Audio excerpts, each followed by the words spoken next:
வணக்கம் friends, welcome to moms hand. நாம் இந்த வீடியோவில் அடை தோசை எப்படி செய்யலான்னு பார்க்கலாம் வாங்க.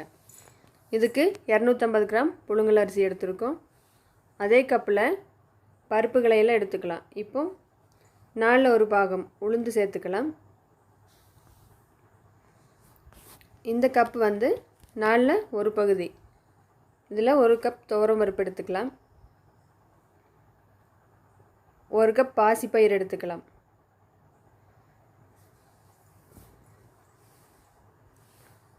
1 கப் கடலைப்பருப்பு எடுத்துக்கலாம். இப்போ அரிசியோடவே பருப்புகளை எல்லாம் ஒன்றா சேர்த்து ஊற வச்சுக்கலாம். அதோட 2 காஞ்ச மிளகாய் அதுவும் சேர்த்துக்கலாம். 1/2 ஸ்பூன் வெந்தயம் சேர்த்துக்கலாம்.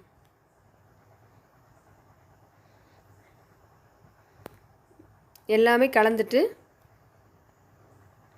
தண்ணி ஊற்றி சுத்தம் பண்ணிவிட்டு 3 மணி நேரம் ஊற வச்சு தோசை மாவு பதத்துக்கு அரைச்சி எடுத்துக்கலாம். நல்லா ஊறிடுச்சு. இப்போ கிரைண்டரில் சேர்த்து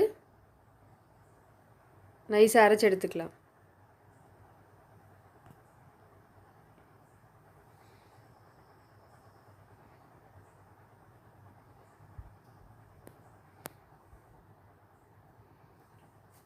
மாவு நல்லா அரைபட்டுருச்சு.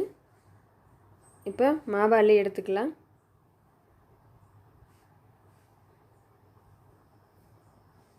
அதோட 250 கிராம் சின்ன வெங்காயம் பொடியாக நறுக்கி சேர்த்துக்கலாம்.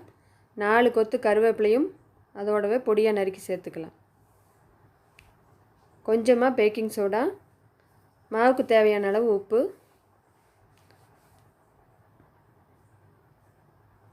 1 டீஸ்பூன் சீரகம் சேர்த்துக்கலாம். எல்லாம் சேர்த்துட்டு கையாலேயே நல்லா கலந்து விட்டுட்டு 2லேருந்து 3 மணி நேரம் கொஞ்சம் புளிக்க வச்சு எடுத்துக்கலாம்.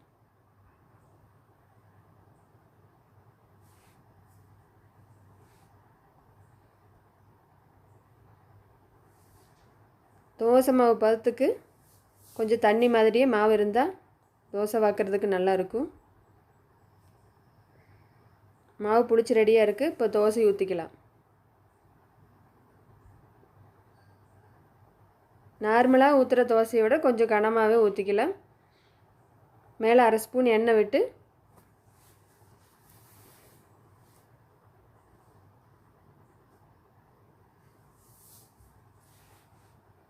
ஒரு மூடி போட்டு மூடி வச்சு வேக வைக்கலாம்.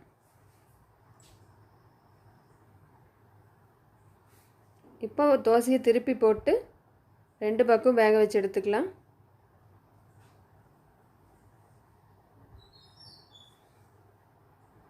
இப்போ ஜம்முன்னு அடை தோசை ரெடி ஆயிடுச்சு.